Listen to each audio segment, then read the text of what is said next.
এই মুহূর্তে আলোচনা করব যে এই কোভিড প্যান্ডেমিক যেটা আমাদের চলছে, সেই কোভিডের উৎপত্তি স্থল আপনারা জানেন চীনের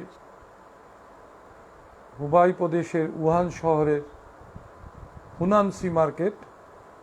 লাস্ট উইক অফ ডিসেম্বর 2019 এর উৎপত্তি হয়েছিল। তারপর ধীরে ধীরে প্রথম ওয়েভ যেটা এসেছিল সেটা সারা পৃথিবী একটা বিরাট ধকল সামলেছিল। অবশেষে আবার দ্বিতীয় ওয়েভ এসে প্রথম ওয়েভ আমাদের দেশকে কিছু করতে পারেনি, বা সাউথ ইস্ট এশিয়ান কান্ট্রিজের লোকেরা ভালোই এনকাউন্টার করেছিল, ভালোই প্রতিরোধ করেছিল কোভিডকে। দ্বিতীয় ধাক্কা এসে আমাদের কিছুটা ওলট পালট করার চেষ্টা করছে, কারণ আমরা জানি যে কোনো প্যান্ডেমিকই বা এপিডেমিকই প্রথমের থেকে দ্বিতীয় ঝটকায় বেশি ক্ষতি করে, বা তার প্রকোপ বা তীব্রতা বেশি থাকে।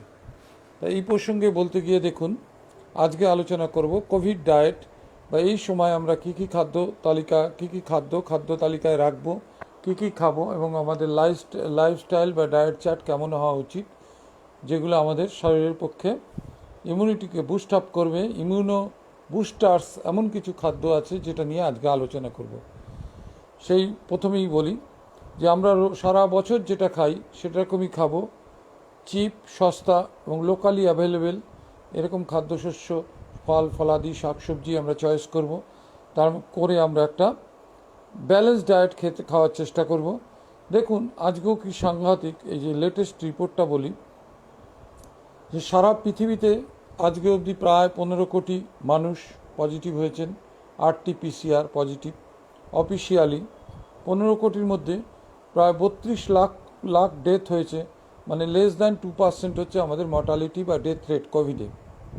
কোভিড-19 বা SARS-CoV-2 এ ডেথ রেট হচ্ছে সারা পৃথিবীর অ্যাভারেজ হচ্ছে লেস দ্যান 2%। এবার আসুন আমার ভারতবর্ষের কথা। 1,78,00,000 আজকে অবধি এফেক্টেড, তার মধ্যে ডেথ 2 লাখ, মানে হচ্ছে আরও কম ডেথ রেট আমাদের, 2%-এরও অনেক কম। তো পৃথিবীর ডেথ রেটের চেয়েও আমাদের ডেথ রেট অনেক বেটার।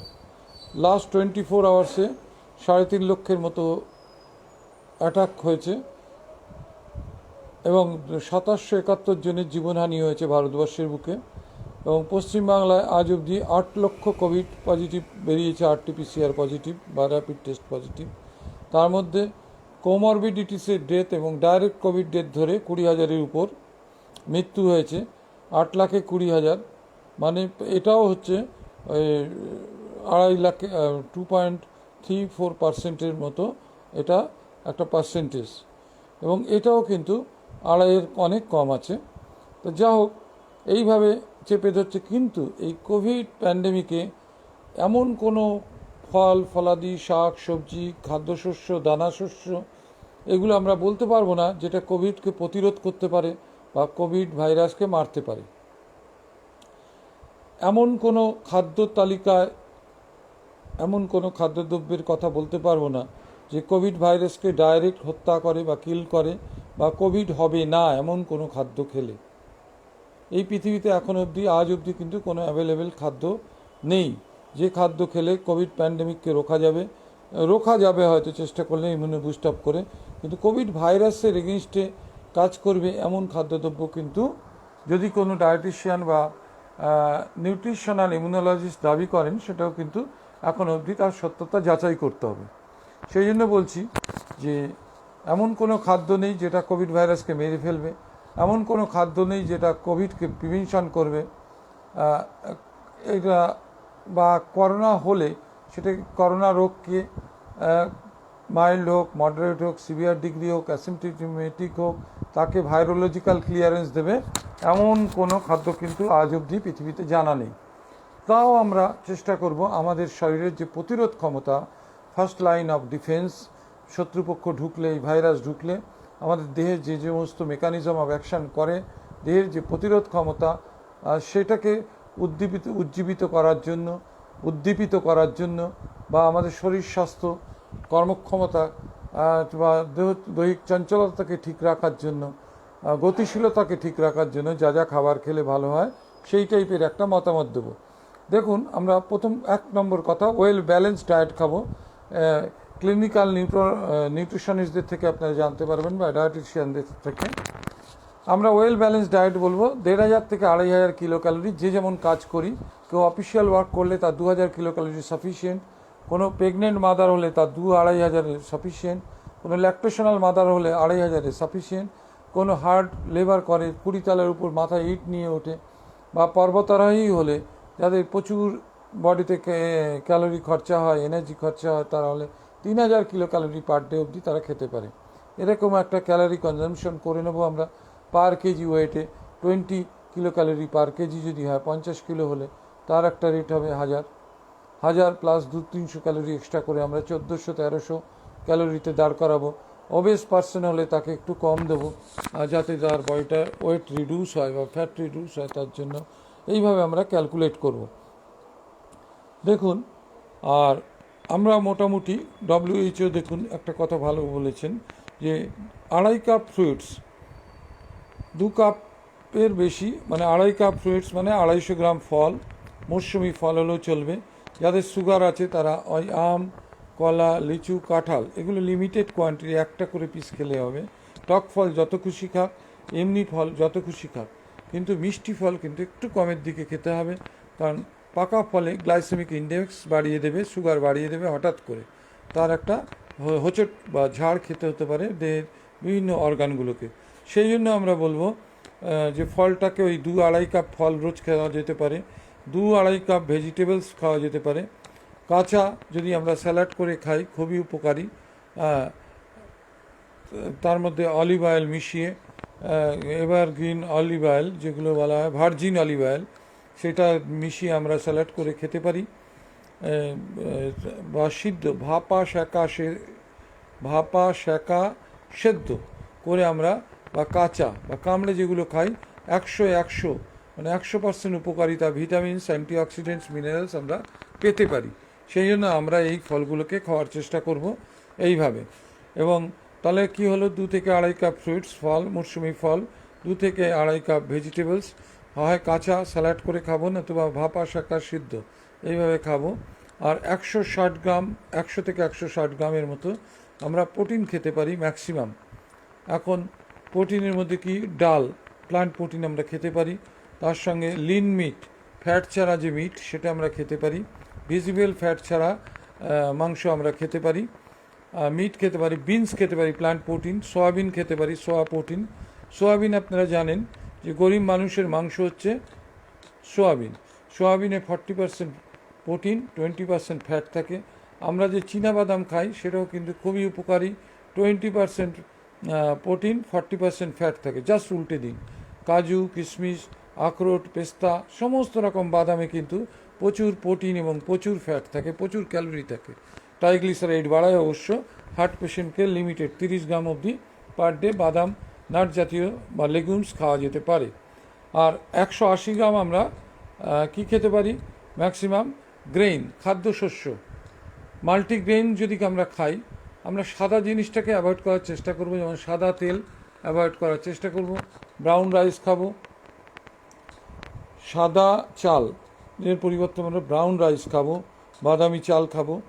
সাদা ময়দার এগেনস্টে আমরা লাল ভুসিযুক্ত আটা, লাল গমের আটা খেতে পারি, লাল ছোলার ছাতু খেতে পারি, এগুলো আমরা প্রোটিন হিসেবে খেতে পারি। আর কি খাবো, আর চিনিকে আমরা অ্যাভয়েড করব, মিষ্টি, প্রসেসড ফুড, তেল এবং চর্বি জাতীয় জিনিস, এবং snacks, junk food, cakes, pastries, এই প্রসেসড বা ইন্ডাস্ট্রিয়াল ফুডগুলোকে আমরা, আর্টিফিশিয়াল ফুডগুলোকে, বাটার, মার্জারিনও আমরা অ্যাভয়েড করতে পারি। তো এইগুলো ট্রাইগ্লিসারাইড প্রচুর থাকে, কোলেস্টেরল প্রচুর থাকে সেই জন্য।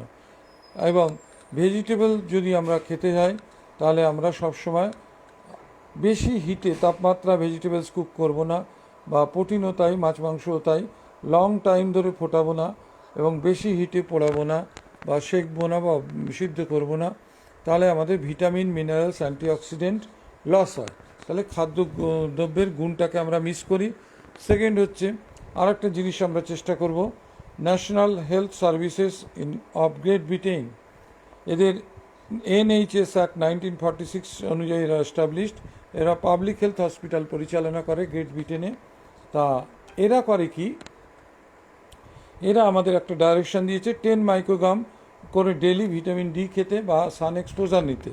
এবার দেখুন এই সান এক্সপোজারের মধ্যেও কথা আছে। UV index, city UV index কোন সিটিতে কত, যদি লেস দ্যান 3 হয় তাহলে আমাদের একরকম 30 মিনিট আমরা সাদা চেহারার যারা লোক আছে তারা বসতে পারেন সানবারতে, যারা কালো চেহারার লোক আছেন অ্যাভারেজ তারা ডবল টাইম বসতে পারেন, যারা আফ্রিকান নিগ্রোস আরও বেশি কালো তারা 3 গুণ টাইম বসতে পারেন রোদে।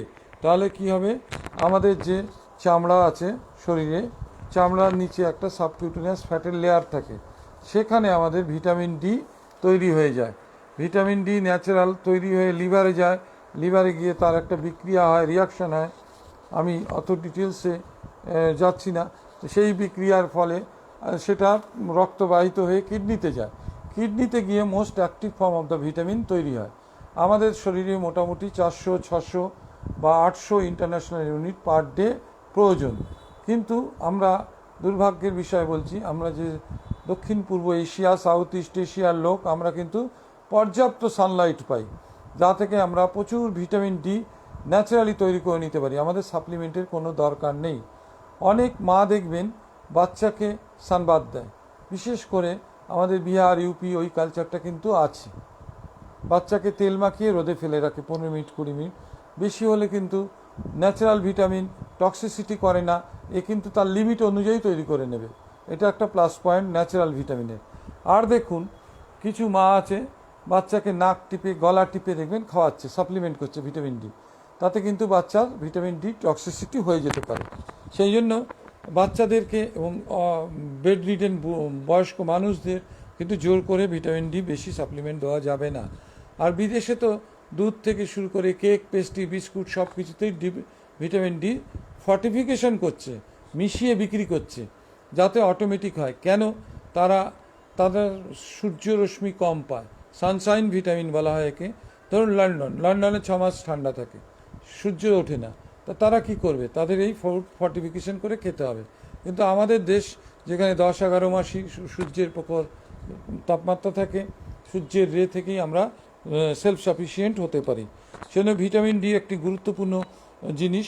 এটা করোনা ঠেকায় কিনা আমরা বলতে পারবো না, কিন্তু ভিটামিন ডি যার রিচ সোর্স যেগুলো আছে সেগুলো সানশাইন এবং আদার্স খাদ্য, এই দুধ থেকে শুরু করে ডিম থেকে শুরু করে ফ্যাট সলিউবল ভিটামিন যাতে যাতে আছে এডিইকে, আর তাতেই ভিটামিন ডি আছে, এগুলো আমরা চেষ্টা করব সাফিসিয়েন্ট পরিমাণে নিতে বা খেতে।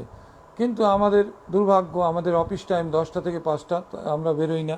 তাহলে কি হলো, আমরা সানডে পাবো না অফিস টাইমের জন্য, স্কুল কলেজও দিনের বেলা হয়। আর কি অসুবিধা আমাদের মোটা কাজ, ইউভি বি, আল্ট্রাভায়োলেট বি রশ্মি, যেটা দিয়ে আমাদের ভিটামিন ডি3 চামড়ার নিচে তৈরি হয়, সেটা আমাদের গাড়ির জানলা হোক মোটা মোটা কাজ প্রতিহত করে দেয়। কিন্তু খারাপ যেটা ইউভি এ, যেটা স্কিন ড্যামেজ করে, ট্যানিং করে, স্কিন বার্ন করে, স্কিন ক্যান্সার করে, সেটা কিন্তু কাজ পাস করিয়ে দেয়, সে কিন্তু এসে আমাদের পুড়িয়ে দেবে। কিন্তু যেটা ভালো সেটা কিন্তু আসতে পারে না। এটাই হচ্ছে মজার কথা ভিটামিন ডি এর।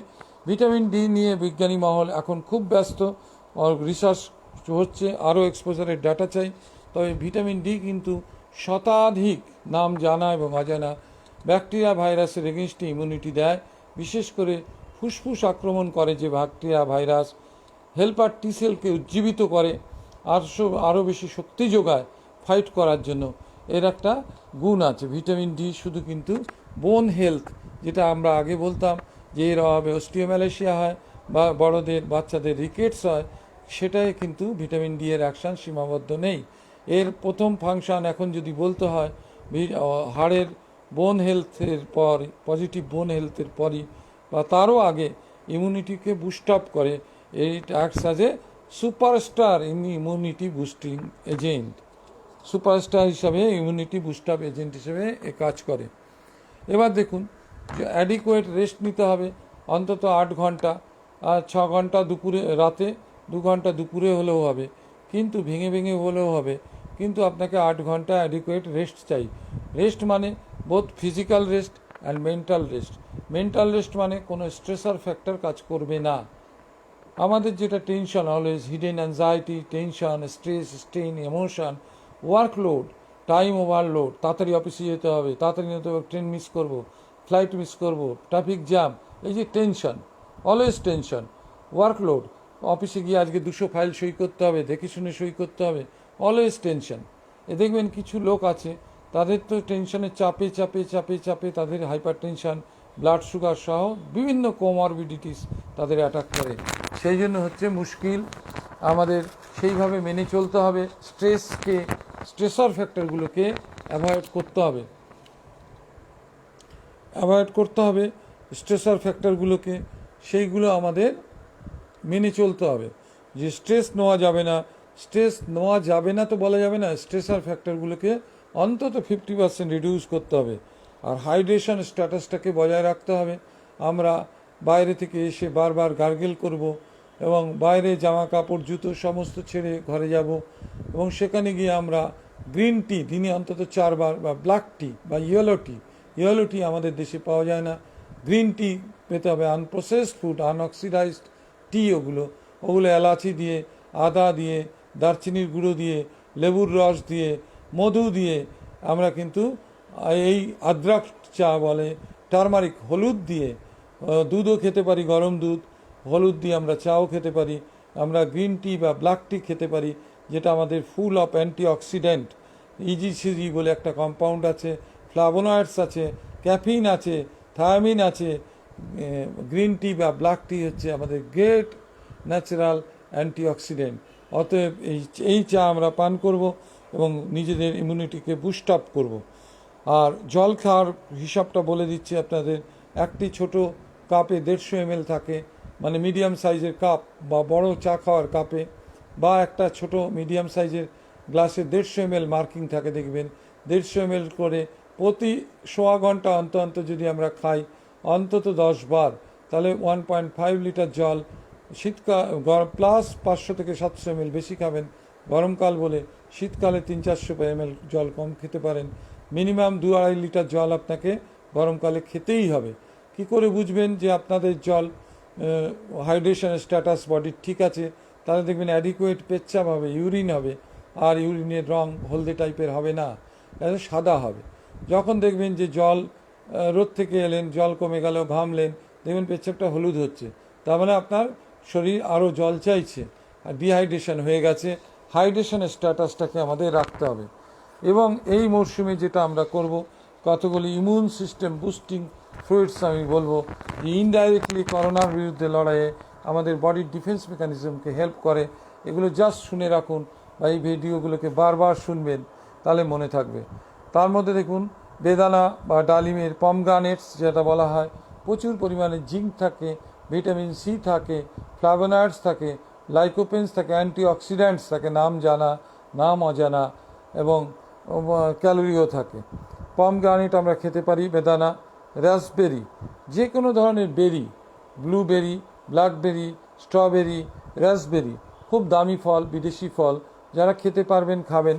এও প্রচুর পরিমাণে জিঙ্ক, ভিটামিন সি, ফ্লাভোনয়েডস, নানাবিধ অ্যান্টিঅক্সিডেন্ট, জানা না জানা, এটা আমাদের শরীরে কিন্তু প্রচুর উপকার দেবে এই সময়ে।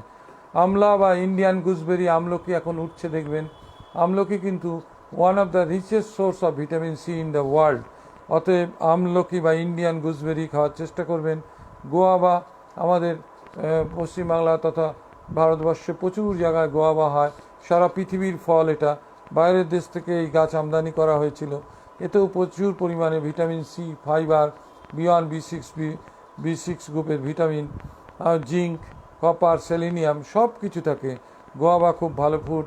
এবং citrus fruits, orange, lemon, limes, tomatoes, এই সাইট্রাস ফ্রুটসগুলো কিন্তু খুবই উপকার। ভিটামিন সি জানেন উন্ড হিলিং করে এবং ইমিউনিটিকে বুস্ট আপ করে।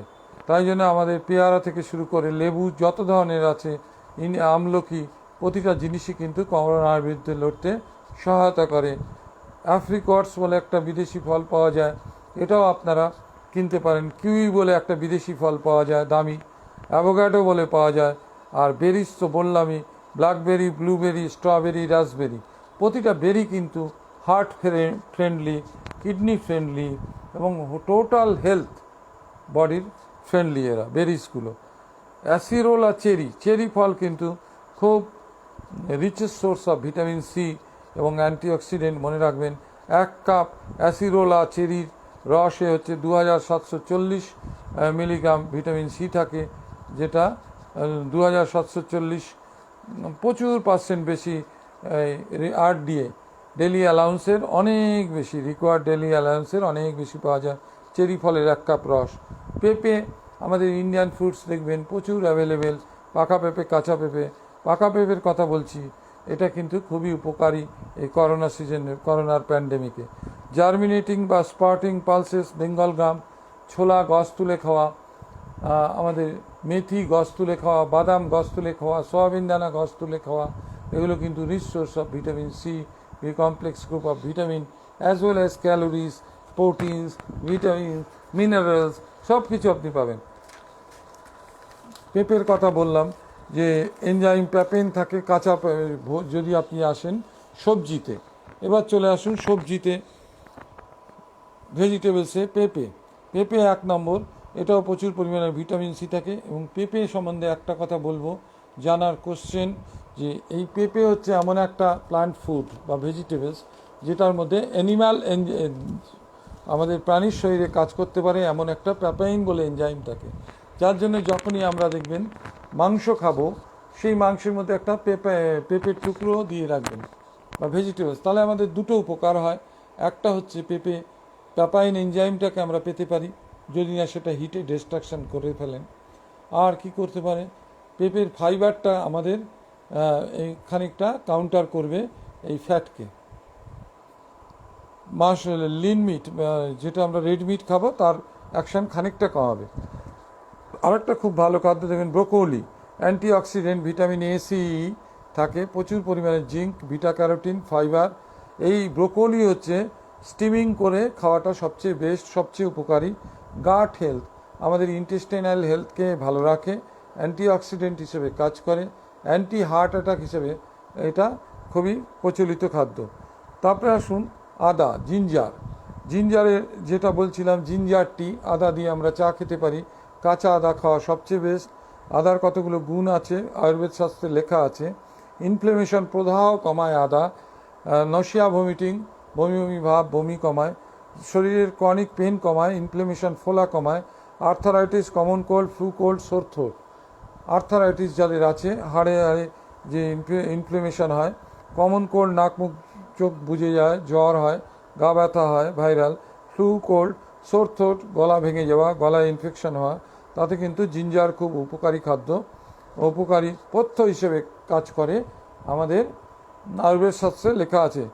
এবং টারমারিক মানে হলুদ অ্যান্টিবডি তৈরি করে, অ্যান্টিবডি প্রোডাকশন করে, antibacterial, anti inflammatory, anti analgesic হিসেবে টারমারিক কাজ করে আয়ুর্বেদ শাস্ত্রে, এটাও নোটেড আছে। এবং ইমিউনিটি বর্ধক, আমাদের দেহের প্রতিরোধ ক্ষমতা বাড়ায়, জিঞ্জারও বাড়ায়, টারমারিকও বাড়ায়, ব্রোকলিও বাড়ায়, পেঁপেও বাড়ায়, রসুনও বাড়ায়, পেঁয়াজও বাড়ায়, লঙ্কাও বাড়ায়, ক্যাপসিকামও বাড়ায়, লাল এবং সবুজ 2 রকম ক্যাপসিকামই, রেড বেল পাইপার এবং গ্রিন বেল পাইপার দুটোই আমাদের বাড়ায়। এবং পাম্পকিন সিডস, সানফ্লাওয়ার সিডস, ডিজিএলবি, প্রতিটা অ্যান্টিঅক্সিডেন্টে পুরোপুরি পরিপূর্ণ। কুমড়োর বীজ, সানফ্লাওয়ারের বীজ যেগুলো বলছিলাম, এগুলো খুব সুস্বাদু না হলেও এগুলো কিন্তু খুবই উপকারী। স্পিনাচ, পালং শাক, প্রচুর পরিমাণ ভিটামিন সি আছে, অ্যান্টিঅক্সিডেন্ট, বিটা ক্যারোটিন আছে, ভিটামিন এর provitamin, beta carotene, vitamin C, calcium, iron, phosphorus, folate, magnesium. স্পিনাকে ম্যাগনেশিয়াম যথেষ্ট পরিমাণ থাকে, সেই জন্য আমরা স্পিনাককে লিটিল কুকিং, অল্প রান্না করে যদি আমরা খেতে পারি, সবচেয়ে ভালো পালং শাকের গুণ আমরা পারবো। পার্সলে বলে একটা শাক আছে, এটাও খুব ভালো ভিটামিন সি। এবং অল টাইপস অফ ভিনিগার, এরও সোর্স কিন্তু খুব ভালো ভিটামিন সি, যেগুলো ইমিউনিটিকে আমাদের বুস্ট আপ করে। গার্লিক বা রসুন সম্বন্ধে যেটা বলছিলাম, অ্যালিসিন এবং সার্কুমিন বলে দুটো জিনিস আছে, যে অ্যালিসিন অ্যান্টিবডি বাড়ায়, ইমিউনিটিকে বুস্ট আপ করে। অ্যান্টি ইনফেকটিভ সুপারস্টার বলা হয় রসুনকে, অ্যান্টিব্যাকটেরিয়াল কাজ করে, অ্যান্টি প্রদাহ, ব্যাকটেরিয়ার এগেনস্টে কাজ করে, প্রদাহের এগেনস্টে কাজ করে, anti prostatic CA, cancer, prostatic CA ক্যান্সারের এগেনস্টে কাজ করে। এটা হচ্ছে সার্কুমিন বলে একটা জিনিস আছে এই রসুনে। রসুন খেলে দেখবেন পেচ্ছাপের ফ্লো অনেকের বেড়ে যায়। যাদের প্রস্টেট থাকে তাদের দেখা গেছে 2 কোয়া করে রসুন খাওয়ালে, রসুনের আর একটা গুণ হচ্ছে কোলেস্টেরল কমায়, ব্লাড প্রেশার কমায়, ক্যালসিয়াম পটাশিয়াম প্রচুর থাকে, পটাশিয়ামের জন্য ব্লাড প্রেশার কমায়। রেড বেল পেপার বা গ্রিন বেল পেপার এগুলো ভিটামিন সি থাকে 2 গুণ, লেবুর থেকে দ্বিগুণ থাকে। অতএব এটা ক্যান্সার হিসেবে কাজ করে, অ্যান্টিঅক্সিডেন্ট হিসেবে কাজ করে এবং আই এবং স্কিন হেলথকে এই ক্যাপসিকাম ভালো রাখে।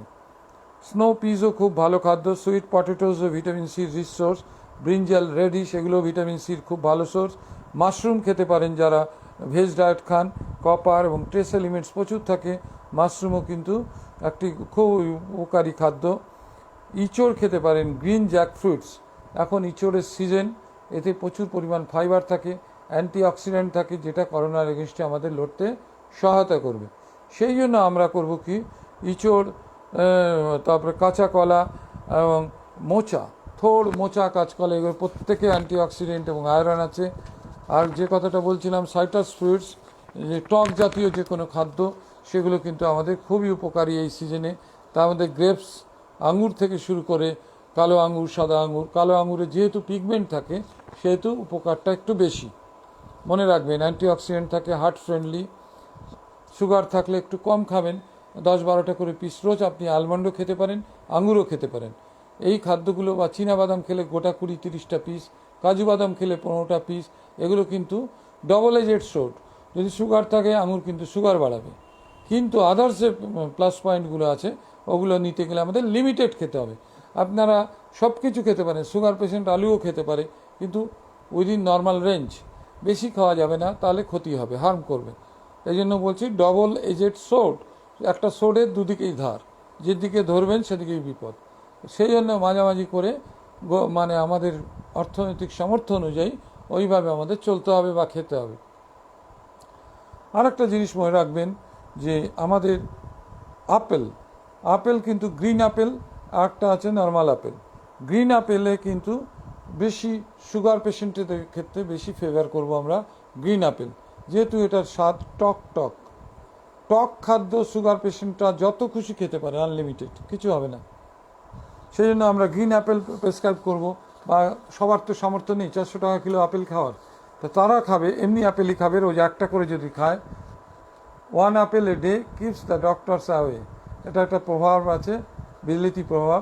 যে একটা করে আপেল যে খাবে, এত অ্যান্টিঅক্সিডেন্ট থাকে, full of antioxidant, ACE, B1 B2 এবং এসেন্সিয়াল মাইক্রোনিউট্রিয়েন্টস এবং ম্যাক্রোনিউট্রিয়েন্টস থাকে আপেলে।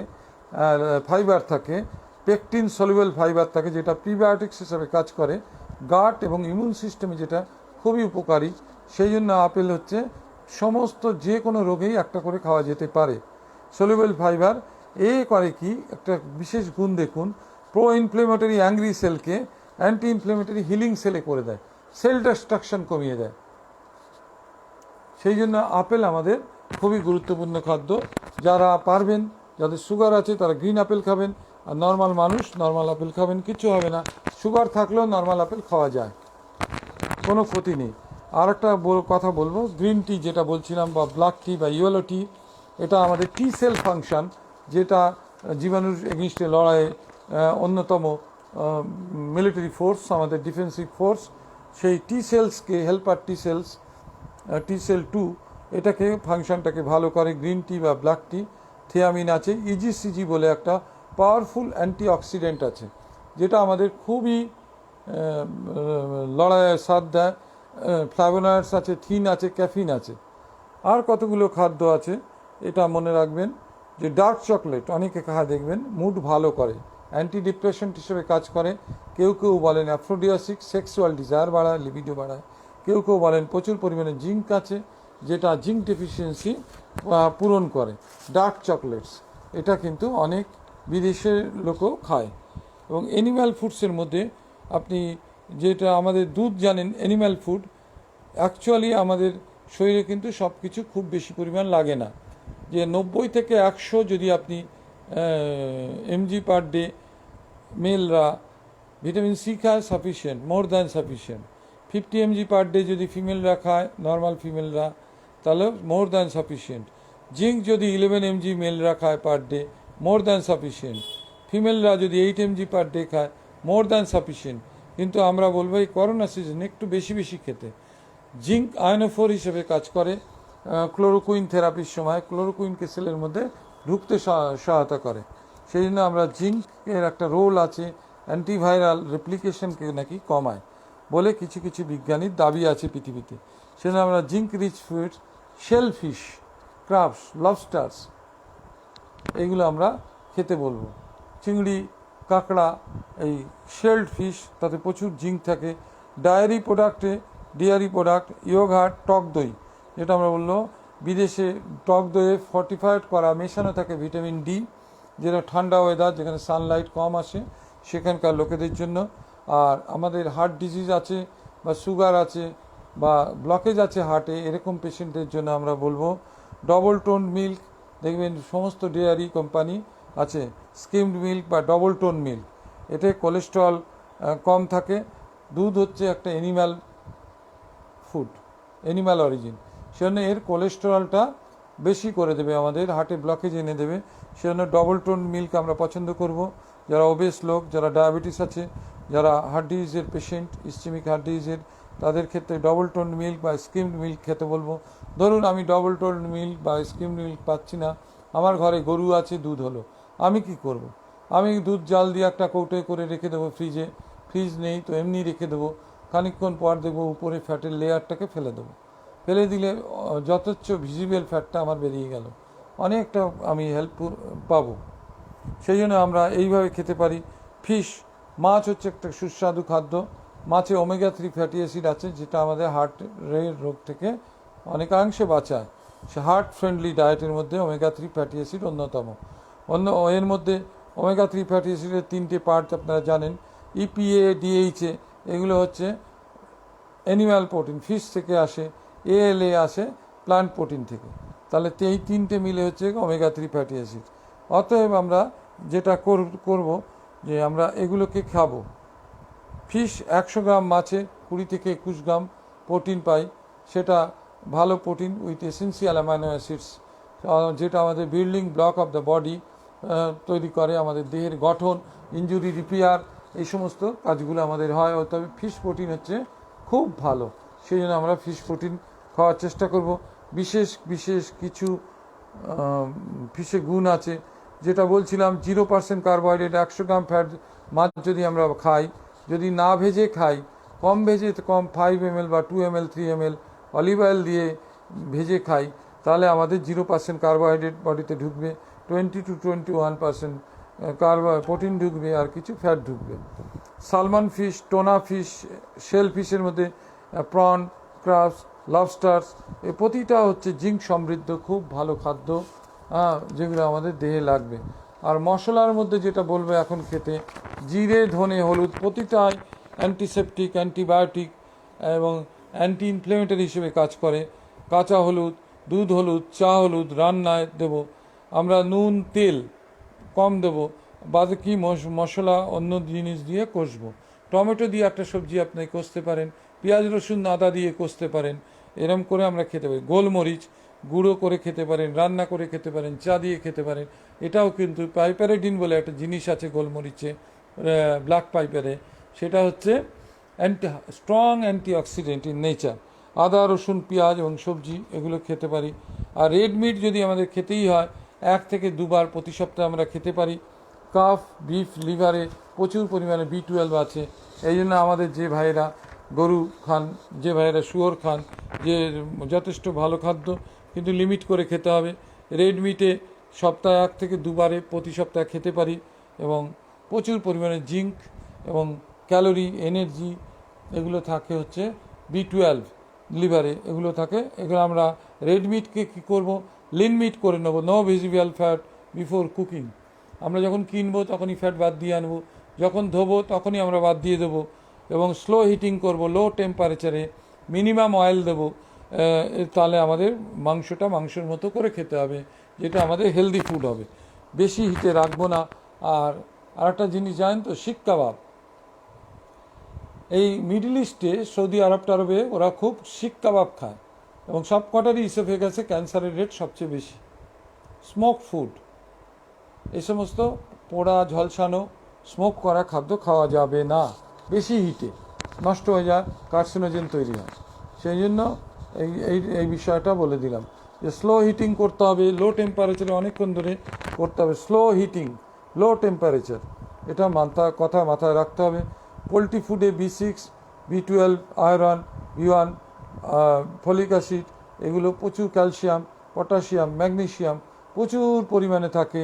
সেই জন্য আমাদের RBCকে ম্যাচিওর করা এই মাংস, কেমিক্যাল রিয়াকশনে হেল্প করে। এবং সবসময় চেষ্টা করবেন মাংস খাওয়ার সঙ্গে কিছু ভেজিটেবলস মাংসের আইটেমের মধ্যে ঢুকিয়ে দিন। যখনই মাংস খাবেন স্যালাড বেশি করে খান, তাহলে এই ক্ষতিগুলোকে আমরা অ্যাভয়েড করতে পারি। প্রতিটা যাদের কনস্টিপেশন আছে, প্রতিটা খাবারের সঙ্গে একটা করে ফল বা সবজি বা স্যালাড খান, তাহলে দেখবেন কনস্টিপেশন অনেক চলে যাবে। পর্যাপ্ত পরিমাণ 1.5 থেকে 2.5 লিটার জল খান, শীত গ্রীষ্ম বর্ষা মিলিয়ে। প্রচুর হাঁটাচলা করুন। ঘরোয়া খাদ্য, লাল আটা রুটি, ছোলার ছাতুর শরবত, ইসবগুলের ভুসি এবং সবুজ পাতাওয়ালা শাকসবজি, এগুলোই কিন্তু সাফিসিয়েন্ট। যদি না আপনার কোনো রোগ থাকে কনস্টিপেশনের জন্য, থাইরয়েড থাকলে তার চিকিৎসা না করলে সারবে না।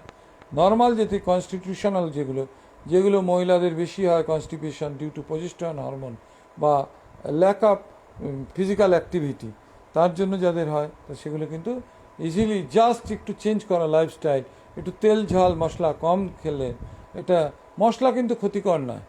আবারও বলছি, প্রচুর অ্যান্টিঅক্সিডেন্ট, জিরে, ধনে, গোলমরিচ প্রতিটা কিন্তু উপকারী। তেলটাকে একটু অ্যাভয়েড করতে হবে, ব্যাস। তেলে ট্রাইগ্লিসারাইড বাড়ায়, দেখবেন সব অনেক কোম্পানি আছে বিজ্ঞাপন দেয় 0 কোলেস্টেরল। তা আমাদের মতো দেশ বোকা মানুষ বলে আমাদের বুঝিয়ে পারে, অ্যানিম্যাল সোর্স ছাড়া কোলেস্টেরল হয় না। তেল হচ্ছে প্লান্ট সোর্স, অতএব তেলে হবে ট্রাইগ্লিসারাইড বাড়বে, TG, কোলেস্টেরল বাড়বে না। তো এই ভুলভাল কথাবার্তা বিজ্ঞাপনে ইউজ করছে, দেখবেন 0 কোলেস্টেরল লেখা আছে অনেক তেলে, কিন্তু কতটা ঠিক না। এখন এদেরকে শেখাতে যাবে, এরা ইচ্ছা করে ওটা 0 কোলেস্টেরল শুনলে মানুষ নাচতে নাচতে যাবে ওইটা কিনতে। ওটা একটা ম্যানেজমেন্ট, মানুষকে বোকা বানাবার ম্যানেজমেন্ট। কোলেস্টেরল কখনো তেলে আসে না, ট্রাইগ্লিসারাইড আসে, যেহেতু ওটা প্লান্ট অরিজিন, উদ্ভিদ অরিজিন। সেজন্য এই বলে আপনারা সুস্থ থাকুন, ভালো থাকুন। এবং খুব সিম্পলভাবে যেটা বললাম, আর একটা এই টক দইয়ের কথা বললাম, প্রিবায়োটিক্স, এটাও খাওয়ার চেষ্টা করবেন। যাদের মিল্ক প্রোটিনে অ্যালার্জি নেই বা পেটের গণ্ডগোল হয় না মিল্ক প্রোটিন খেলে, তারা খেতে পারেন। এইভাবে চললে আশা করা যায় এই কোভিড পিরিয়ডটায়। এবং এর সঙ্গে যেটা বলবো, অ্যাডিকুয়েট রেস্ট এবং ফিজিক্যাল অ্যাক্টিভিটি। রোজ যদি 30 মিনিট করে ব্রিস্ক ওয়াকিং করা হয়, ব্রিস্ক ওয়াকিং মানে হঠাৎই দরজা ঠেলে বেরিয়ে দৌড়াতে শুরু করলাম তা কিন্তু নয়। স্লো যাব, তারপরে রাইজ করব, স্পিড বাড়াবো, তবে স্টেডি করব, তবে ডিক্লাইন করব, তবে স্টপ করব। এটা হচ্ছে একটা ওয়াকিংয়ের, মর্নিং ওয়াক হোক, ইভিনিং ওয়াক হোক, নাইট ওয়াক হোক, এনি টাইম। যদি 4 কিলোমিটার পার আওয়ার এই স্পিডে যদি আপনি 30 মিনিট হাঁটেন ব্রিস্ক ওয়াকিং, তাহলে কিন্তু আপনার 300 বেশি ক্যালোরি ঝরবে। এবং 300 বেশি ক্যালোরি রোজ যদি ঝরে, তাহলে একটা টাইমে কিন্তু আপনার ফিটনেস চূড়ান্ত পর্যায়ে হয়ে যাবে। অতএব এইটা করতে হবে। এটার কিন্তু 3টে উপকারিতা পাওয়া যায় এই হাঁটাচলা করলে। মাসেলে বেশি করে রক্ত সঞ্চালন হয়, ডিপ্রেশন কেটে যায়, অ্যাংজাইটি টেনশন ভুলে যায়। আর কি হয়, মাসেলে cup muscle, that is peripheral heart, varicose vein হওয়ার চান্স কমে যায়, যাদের আছে তাদের কন্ট্রোলে থাকে। এবং পেরিফেরাল হার্ট, কাপ মাসেল, তার এক্সারসাইজ হচ্ছে, তার সেন্ট্রাল হার্টের রক্তটাকে রিটার্ন ব্যাক ভালো দিচ্ছে, ভেনাস রিটার্ন। আর কি, কার্ডিও পালমোনারি ইন্ডেক্স, হার্ট লাংয়ের যে একটা ইউনিট, তার কর্মক্ষমতাকে অনেক অনেক গুণ বাড়ায়। আর কি, অনেক গুণ বাড়ায়। ইনসুলিন রেজিস্ট্যান্স চলে যায়, ফ্যাট সেলের মধ্যে যে রিসেপ্টর আছে ওপেন আপ হয়। এত গুণ, both physical and mental health, দুটো হেলথকেই কিন্তু সহায়তা করে এই brisk walking. 30 minutes per day, at least 150 minutes per week, at least. এটা যদি করেন সুস্থ সবলভাবে থাকবেন। এবং রোজ যা কাজ করেন সেরকম যদি কাজ করেন, আপনাকে অত সহজে কিন্তু করোনা ভাইরাস ভেন্টিলেটর অবধি নিতে পারবে না, এটুকু। আর তার সঙ্গে routine immunisation as per availability, তার সঙ্গে এই সুষম খাদ্য, ব্যালেন্স ডায়েট, তার সঙ্গে গুড লাইফস্টাইল, তারপরে ক্লিনলিনেস, 3টে সি যেটা বলছিলাম, ক্লোজ কন্ট্যাক্ট, হাঁচি কাশির রোগী বা সর্দি কাশির রোগীর ক্লোজ কন্ট্যাক্ট 2 মিটারের মধ্যে না যাওয়া। এখন বলছি পার্টলি এয়ারবর্ন, তারপরে 2 মিটারের মধ্যে গেলেও হবে, না গেলেও হবে। 2 মিটার, 2 গজ, 6 ফিট বা দুটো লং আর্ম ডিস্টেন্স, এটা যদি আমরা করতে পারি তাহলে আমাদের অনেক সেফ। ক্লোজ স্পেস, ওটি হোক, বাজার হোক, থিয়েটার হোক, রেস্টুরেন্ট হোক, স্কুল হোক, কলেজ হোক, যেগুলো অ্যাভেলেবেল, অফিস হোক, দরজা আটকে কোনো কথা হবে না, সব খুলে দাও, দরজা আনলা, তাহলে এয়ারবর্ন ডিজিজ কমবে। সেন্ট্রাল এসি যেখানে আছে সেখানে 2 মিনিটের বেশি থাকবো না, গেলেও ঢুকে বেরিয়ে আসবো কাজ করে। আর কি করব? ক্লোজ স্পেস, ক্লোজ কন্ট্যাক্ট, এইগুলোকে আমার মেনে চলতেই হবে। আর হচ্ছে আপনার সোপ ওয়াশ, 2 মিনিট 3 মিনিট অন্তর অন্তর আমার মানে 2 ঘন্টায় অন্তত একবার করে হাত মুখ চোখ ধুয়ে নেব। বাইরে থেকে আসার পর ধোবো, বাইরে যাওয়ার সময় ধুয়ে যাব। যখন কোনো বাস, ট্রাম, অটো বা রিক্সার হ্যান্ডেলে হাত দিয়ে এসেছি বা কোনো টেবিলে হাত দিয়ে এসেছি, এসেই হাত ধোবো বা স্যানিটাইজার লাগাবো। মুখে কিন্তু প্রথম থেকেই ঘর থেকে বেরোবার আগেও পরেও সর্দি কাশি জ্বর হলে 24 ঘন্টায় আমি কিন্তু সম্ভব হলে N95 মাস্ক বা FFP2, FFP3 মাস্ক, যার অ্যাকুরেসি 99%-এর মতো, 95%-এর মতো, যে ভাইরাস ব্লকিং অ্যাক্টিভিটি যে মাস্কগুলোর আছে সেগুলো বলবো। না হলে সার্জিক্যাল মাস্ক, না হলে 3টে লেয়ারের একটা ক্লথ মাস্ক, অন্তত ম্যাক্রো ড্রপলেটসগুলোকে রুখুক। বা আমি যদি অসুস্থ হয়ে আমি যেন রোগ না ছড়াতে পারি, সেটুকুই উপকার সমাজকে করুন। আর ক্লোজ স্পেস, ক্লোজ কন্ট্যাক্ট, এগুলো তো বললামই, এইগুলো করতে পারলে আমরা ভালো থাকবো। এই কোভিড প্যান্ডেমিক সিজনে আরও হয়তো বছর খানেক, বছর দেড়েকও থাকতে পারে এই রোগ, 2 বছর 3 বছরের মোটামুটি থাকতে পারে, একটা লং জার্নি। ততদিনে আমাদের ইনফ্রাস্ট্রাকচারগুলো গড়ে উঠছে, আমরাও তৈরি কোভিডকে দাঁতে দাঁত চেপে চোখে চোখ রেখে লড়াই করার জন্য। এই বলে আমি শেষ করলাম আজকের মতো।